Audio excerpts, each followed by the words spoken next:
Greetings, Jellyspoons, and welcome back to the best time of year of all time, Halloween. Now, I've been away for a while because I have been working on cosplays and writing and doing many other things. I have currently only got, and this is a good thing, I have narrowed down all of my current projects to 5. I have only got 5 major projects right now. Unfortunately, they're all going to take quite a long time, quite a lot of effort, and quite a lot of energy. I'm loving and enjoying all of them, but it does mean I sort of got distracted with that and work and life, and so Monday Madness videos haven't been happening very much, but what better season than Halloween to come back to doing them properly. So I am going to attempt to do a Monday Madness video for every single week of Halloween, because I love Halloween. Okay, so brace yourselves. I have written out a story. Now, this started, as many of my projects do, as just a very quick 1 week's worth of content where I was going to describe to you one of my D&D characters, because I very rarely get to play. I am a forever DM, but like Matt Mercer in the new series of Critical Role, I am finally getting to play a character, and this was one of the horror one-shots I got to play this character in. His name is Korie Gray, and originally this video was going to be me describing to you some of the shenanigans that happened to Korie Gray over the course of that horror one-shot. However, the week I had set aside to film all the content for October, and a bunch of Peter Pan content as well, I got phenomenally ill, partly because, and you can probably still hear, sinuses going crazy, partly because I work outside a lot, which means that when the temperature drops and we're all running around like crazy, being all, you know, I can just wear a t-shirt in this weather and it's fine. Turns out when you get home, you are not fine. And a bunch of us got, quite badly sick. So I had to recover from that for the week in which I was going to film content. So I was kind of mad about it. But on the positive side, I sat down and I decided to actually script some videos. Shocking. I've written out 2 for the Peter Pan channel, so those are going to be coming very soon, and I should probably do some Halloween content over there as well. Anyway, I also decided to write out some of Korie's story, some bullet points of what I was going to tell you guys about the adventures he got up to. But as I started writing this out, my little writer brain kicked in, and several hours and a lot of cold and flu meds later, I was 20 pages deep into just writing a brand new story. So, yeah. I spent 3 days where I was sick, just sitting in my hammock writing and listening to music and writing. So you have a brand new story about Korie, loosely inspired by some of the events in the D&D horror one-shot, mostly inspired by my own imagination, and also inspired by a horror one-shot that I ran many years ago now. So it's all a big sort of smush of things to create a brand new story with the same character. So today I am going to read you part 1 of that story, because I read it all out to myself and timed it, and it's going to take 2 and a bit hours. So yeah, this is either... No, it's not going to be a 2-hour long video. I do not have enough memory on the camera to film a 2.5-hour video. So you guys are going to either get 4 half-hour videos, 1 for each week of Halloween, which would be a really convenient way for me to not have to write any more content, or I'll split it into 2 halves and I'll do 2 sort of long-ish 45-minute, an hour-long videos. So look at the timestamp on this video, and that will tell you how many parts there are going to be. If it is more than half an hour, then you may well have only 2 parts. If it's around the half-an-hour mark, probably going to have 3 to 4. All right, let's jump into the story. Also, I'm sick, I didn't have time to type it all out, I was just handwriting, so I'm going to be reading to you from my notebook. Please enjoy. And also, yes, I am dressed as Korie for this, so enjoy that as well. Are you sitting comfortably? Welcome in. So, the shocking and cruel tale of Korie Gray. We shall dive into our story somewhere splat in the middle, although if I'm truly honest with you dears, we're actually a little closer to the end, so perhaps something more akin to northeast, a mid-end moment just at the tip of the hill, and only a few steps left before disaster begins to descend. Standing before us sprawls a vast mansion, a grand manor of the lakes and moors, rooftops aloft, chimneys stand tall, alone in the land. It would take over an hour to reach the nearest inhabited dwelling, and only the bricks to hear you scream. Trundling up the winding driveway, a silver car carries our star. Unusually, he's quiet and still. Dark, decorated hair hangs in a mess, half obscuring his face. The rest is hidden by large sunglasses. Mocking lips, brushed with gloss, are softly parted by gentle breathing. Ah, he's asleep. That explains the quiet. Last night's skin-tight jeans are still clinging to him, low at the hips, and oh good God, he isn't wearing any underpants. Glitter sits streaked all over him, fingerprints and lipstick and mascara and interesting hickey-shaped bruises. Pointed boots mismatch the bangles and jewels, brightly varnished nails tip hands flung across his lap, clutching tight to a mobile phone in a hot pink sparkly case. There you have it then, your first look at Korie Gray. What do you make of him? Can you tell the contents of a book using only its cover, without even hearing him speak? Or is he perhaps exactly as he seems? You are soon to find out, because the car has come to a halt. Tyres crunch on gravel as the first spots of rain trickle down. With a lurch, our title character blinks open grey eyes smudged with blue coal. Here. The Uber driver is a man of few words. He grunts in acknowledgement as 2 handfuls of crumpled banknotes are stuffed and passed over, and unlocks the doors. Korie Gray staggers out, chunky heels dragging on the path as he hauls a leopard print wheelie case out behind him. No sooner has the door slammed shut, making the glittery young man groan and rub his forehead, the car is away, back down the rolling drive and into the spitting rain. And Korie is alone. Not that it seems to bother him. Staring out at the vast building, the phone is whipped up and he is snapping photos. Adjusting his glasses, soon he's grinning for selfies, then switches to film a quick video. Hey, hoes and glow sticks, it's your fabulous fuckboy here. Remember that mysterious invite I got last week that I told you all about? Well, I'm here! And while you guys are watching this, I'm going to be going inside. Here's hoping some sexy fine piece of ass is here to open the door for me. Catch you later, cuties. Mwah. 3 quick swipes and a hasty caption with 12 hashtags, and the video was posted. Comments poured in at once. At Korie Gray, OMG, where are you? At Korie Gray, holy shit, are you at Wayne Manor? At Korie Gray, was epic last night. You still hanging out your ass? At Korie Gray, finally got you a sugar daddy, eh? At Korie Gray, holy shit. At Korie Gray, so hot, fuck. At Korie Gray, Korie, I want to have your babies. At Korie Gray, slutter clock. Another 5 steps forward, one manicured hand raised to grasp the brass knocker coiled into a snake. But before he could, the great front doors were creaking open. All the doors creak here. A man stood off to the side, dressed in a dusty suit, carrying a tray. He made no move to greet the guest on the stone steps. Hey there, I'm Korie. Got the invite to show up here? Party of 5, all night to lose your mind? Nice digs. A pause. The man remained where he was. So, I just come in, yeah? Another pause. Cool. Korie lugged his case over the threshold, leaning across to snap a selfie with the suited man as he went. Only Korie smiled. The vast house was dimly lit and had a chill to its air. Every window was grimy and locked, every hinge in need of oil. Korie snapped pictures all the way through, following the main hallway until he came to the lantern-hung sitting room. 4 figures turned to eye him. 2 sitting and 2 stood before an empty fire in a marble grate. One of those standing spoke first. He was an older chap with salt and pepper flecks to his hair, gravelly eyes, clad in a tweed jacket. You must be the final member of our party. The eyes narrowed as Korie came fully into the room. Call me Korie, a sparkly grin. Any of you got a clue why we're here? He scanned the rest of the group. The other stood member was a woman, tall and anxious, wearing a fancy cocktail dress that sat just a little too big on her. She kept pulling the straps up on her shoulders.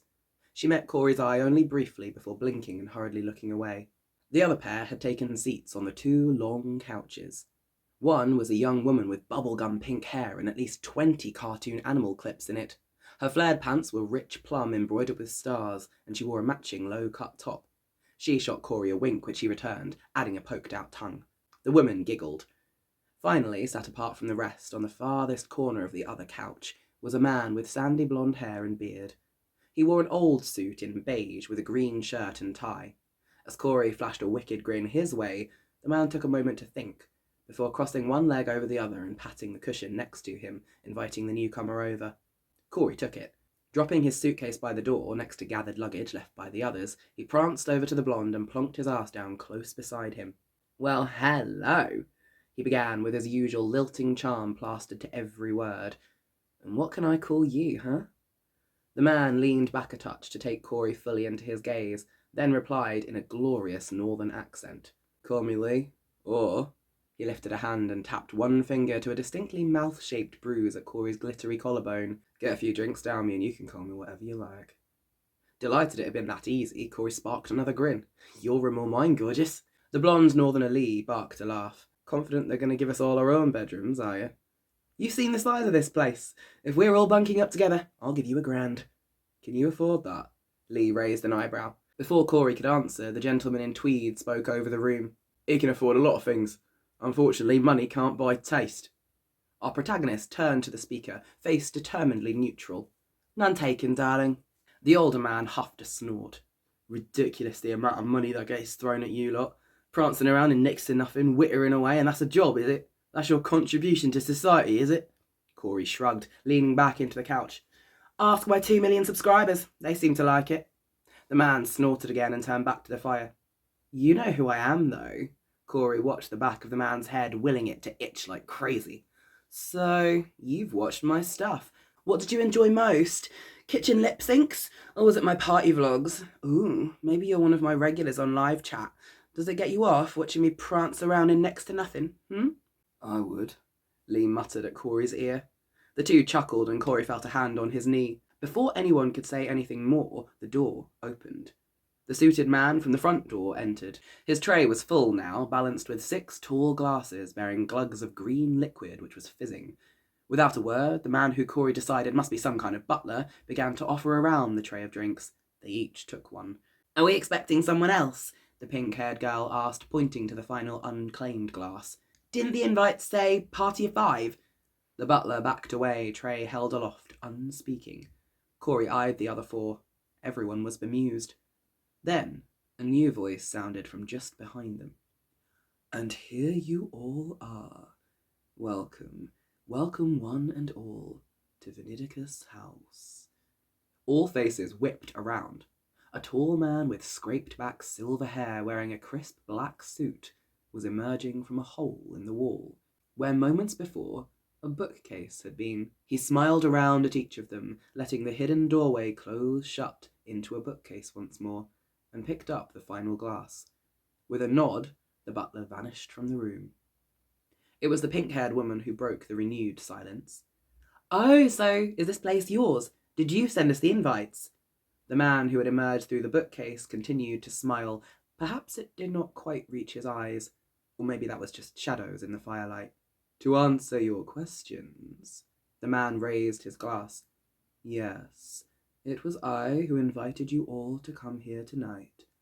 But no, this fine home does not belong to me. The black suit had patterns in thin gold thread, Korie noticed, as their host stepped further into the centre of the room.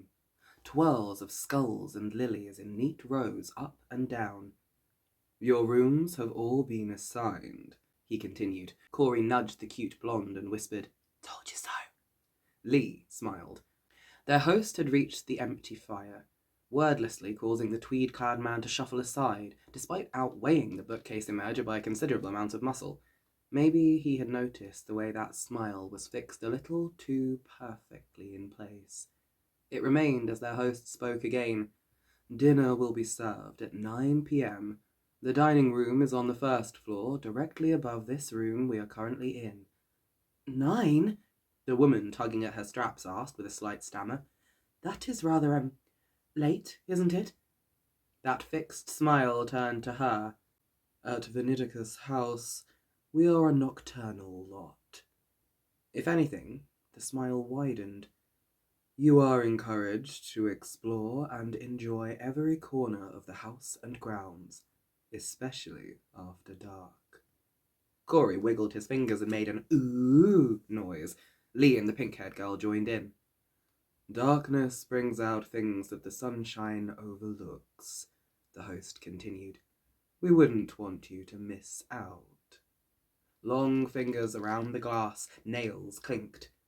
So, cheers to an enlightening stay for each of you. He made deliberate eye contact with them all, watching each raise their glasses and drink. It tasted of almonds and something Korie didn't recognize. Their host did not speak again, but turned and waved them to follow. The butler re-emerged with his tray, collecting the empty glasses. As they filed out into the hall, Korie saw one glass was still full. Silently, the group made their way up a vast curved staircase, then another, up onto the 2nd floor. Along a corridor they turned, path lit only by candles flickering in the grip of statues every few meters or so. At the first door they paused. It opened.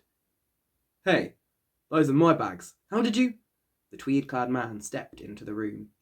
It dawned on them then, none of the group had picked up their luggage, nor noticed it being taken. Their host began to walk again, and the remaining 4 followed. The next door opened to another bedroom, with a large fuzzy backpack and a rainbow tote bag laid next to the bed. "Oh, this'll be mine then." The pink-haired girl bounded in. Down the hall again, and the third door opened to reveal a single suitcase with the initials BP engraved into the top corner. The mousy woman adjusting her dress went in. "Thank you," she started to say, but their host was already moving off again. The final two doors stood opposite each other at the dead end of the corridor. The first opened, and Korie recognised the leopard print case placed next to the bed. "Mine!" He entered with a grin and heard the door shut behind him. This bedroom was also lit only by candles. A couple of dozen sat in place, held aloft by statues of carved, beautiful creatures. 2 mermaids, a deity of some sort with 6 arms, a faun, and 3 something or others with long hair and fangs. Korie examined each one, running colourful fingertips over the cool marble. Huh. There was a desk with a high-backed chair too. Korie stepped closer, then came to a dead halt. The desk did not match the rest of the room. Dark ebony curtains and floral wallpaper, the oak wardrobe and 4-poster bed. But this desk was very modern. Bright, vibrant plastic with stickers plastered all across the surface. Light had stained a rough square shape into the centre, a spot for a hefty computer to have once sat. But it couldn't be. Slowly, the lazy calm Korie had not noticed began to fade. He snatched at his sunglasses and threw them off, staring hard at the piece of furniture he could have sworn was an exact copy of one he had known so very well. There was no way. But how could it be a coincidence? Were they messing with him? Was it some deranged way to make him feel welcome? It was not that desk. It couldn't be. No way. That thing was in a dump somewhere. This was some kind of joke. It wasn't. A knock sounded at the door and shattered every train of thought. Korie went to open it and found Lee standing there. He looked a little rumpled. His hair was messed up like it had been run through by fast hands, and his jacket was gone. Korie leaned against the doorframe, eyeing him up and down. Couldn't wait. And the blonde was kissing him furiously before either could draw breath. They fucked, because of course they did, and an hour later emerged, both now smeared with glitter. "You dressing up for dinner?" Lee was the first to speak, pulling his trousers back on and searching for his belt. Korie lay sprawled on top of the bed sheets, realising vaguely that they were silk. He pinched the bridge of his nose, pushing away the spike of hangover headache threatening at him, and mumbled, Yeah, reckon I will. Something real glam. Piss off that tosser, what's-his-face." "Thinking on it, he never did tell us his name," Lee mused, tucking in his shirt. "Already knew yours, course, but none of the rest ever introduced themselves." "No?" Korie was a little too foggy to care. "Well, we can all find out at dinner then, can't we?" He stretched, inked skin flexing in the low light, grabbing for his phone. He snapped a lazy selfie amongst the pillows, 2 fingers raised and his tongue out. It was posted with the caption, "First night at Venedica's house, starting the party off with a bang." Several suggestive emojis and the usual hashtags, then done. He rolled out of the silk sheets and began to rummage through his case. Only after adorning himself in a gown of gold sequins with a low-cut front, a high-slit skirt and no back at all, did he catch sight of that desk again in the corner of his eye. The world outside was darker by this time, but the bedroom remained lowly illuminated by flickering candles. Korie did not see that they had not melted a drop since he entered. Ignoring the desk, or at least refusing to go near the thing, he draped himself over the tall mirror stood by the window and began to reapply eyeliner. Lee had departed. Korie assumed he'd returned to his own room to change. 10 photos in the long mirror later, all thrown out onto his socials with gay abandon, and Korie was making his way down the curved staircase to the lower floors. He paused at the middle, peering to the right, down a long hall shrouded in shadows. There was no candlelight, only the vague outline of the moon, rising high out of a musty window at the very far end. 2 doors stood in that blackened hall, both closed. Korie whipped his phone out and began to film. "Hose and glow sticks, check this out. Creepy-ass hall with creepy-ass doors. How about this vid gets 10k likes by the time I'm back from dinner, and I'll go in one. Ciao for now. Mwah!" The dining room had a high ceiling and low-hanging chandeliers. Despite the multitude of candles, the room was still dripped in darkness. 3 of the 11 chairs were occupied. Korie passed them, reading the place cards set neatly on each plate. Lee Fielding. His was closest to the door and waited empty. The next card was blank. Opposite was another blank card, and next to it, Pansy Lemmings turned to grin at Korie, mouthing, "Awesome dress," as he went.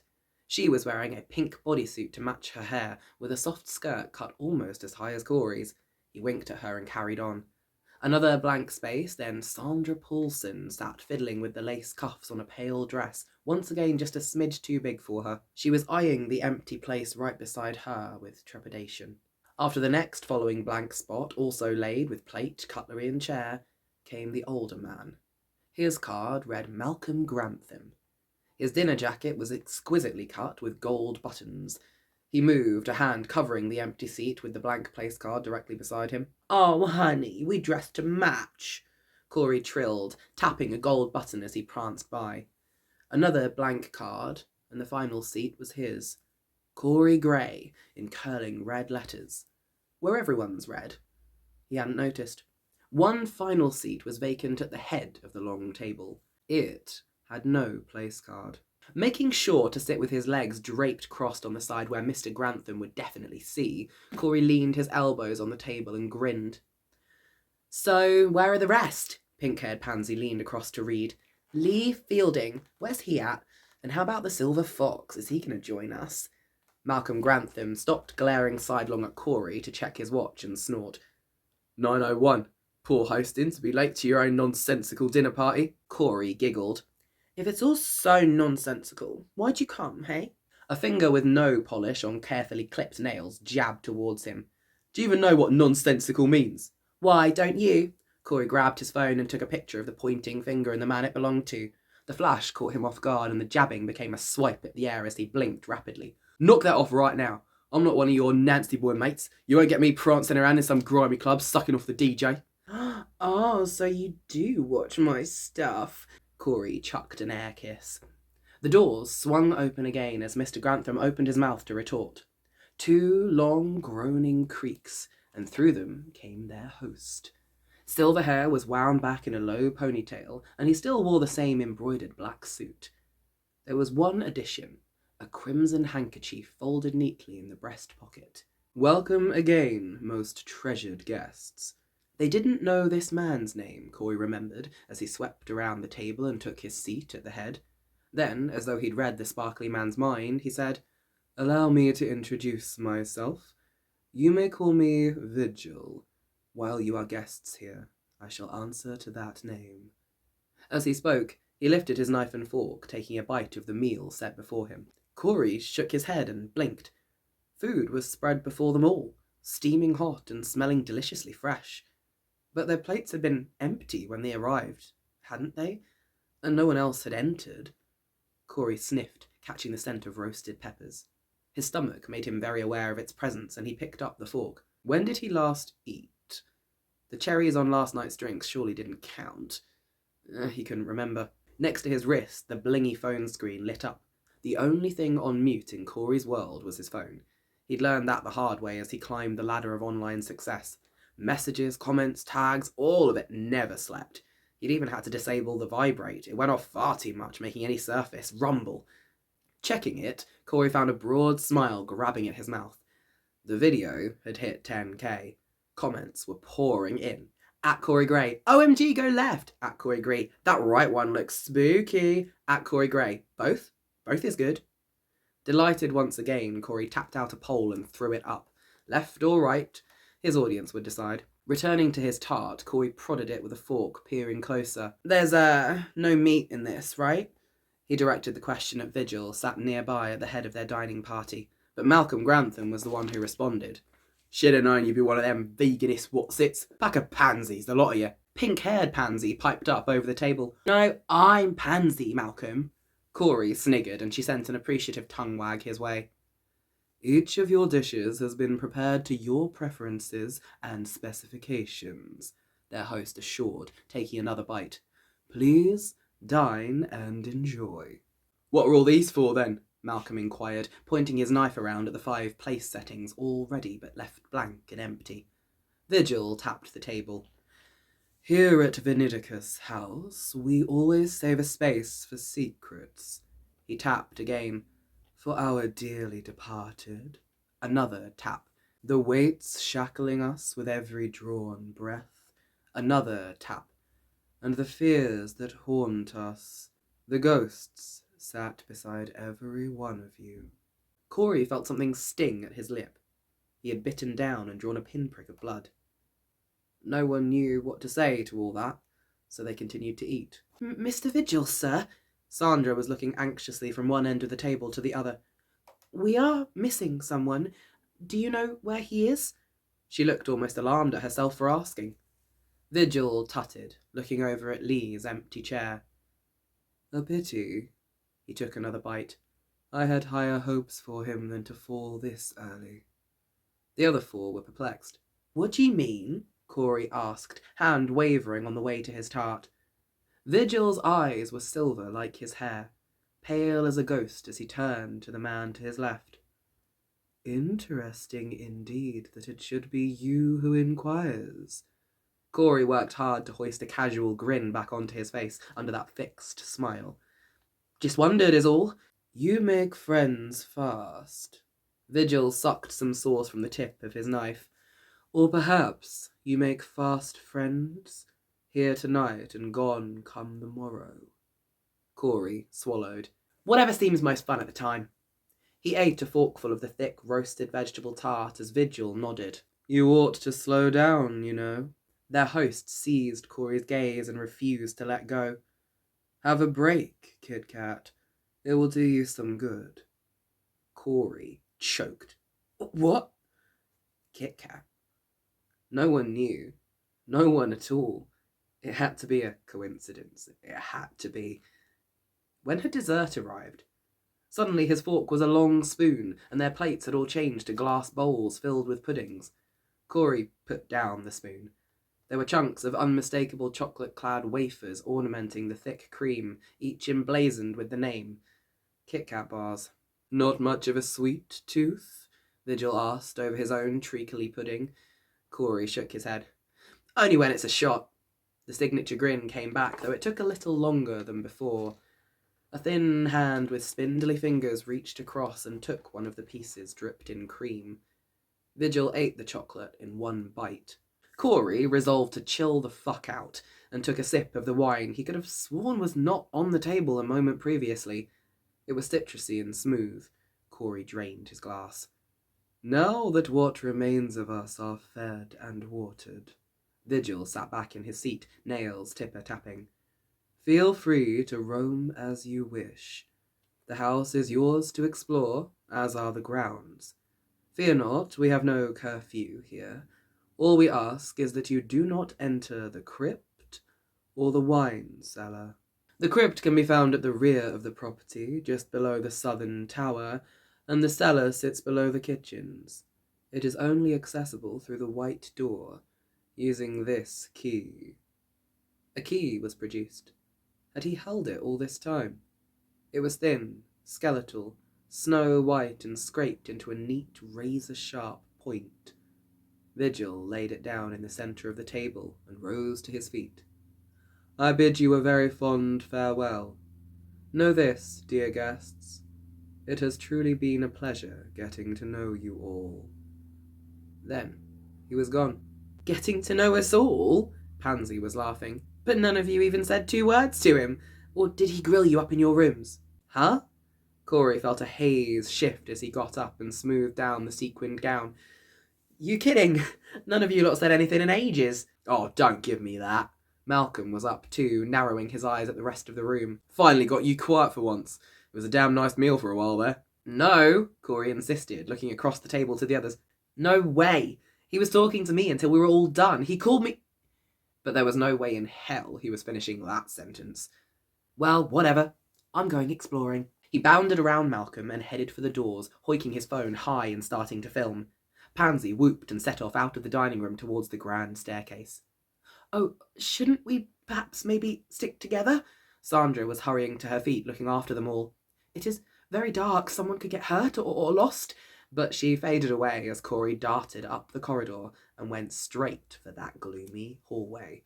Right then, Buttes. He was filming again, grinning into a live stream which had already gathered 2,000 viewers. He wasn't certain he remembered starting the stream, but while the signal held up, he was ecstatic. The dark hall loomed ahead. The shadows had lengthened as the moon rose higher in the sky.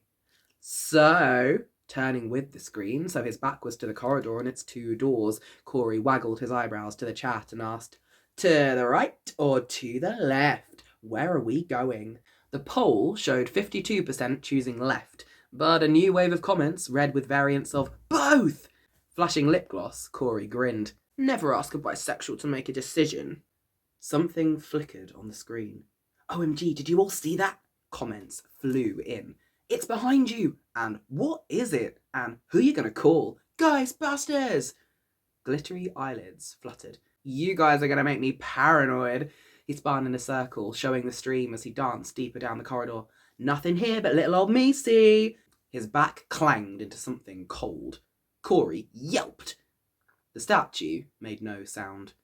The comments ignited in laughing emojis and pleas for others to clip the moment. Composing himself quickly, Korie patted the statue and flipped the camera to show them all. "Check this guy out! Hey, he's a cutie."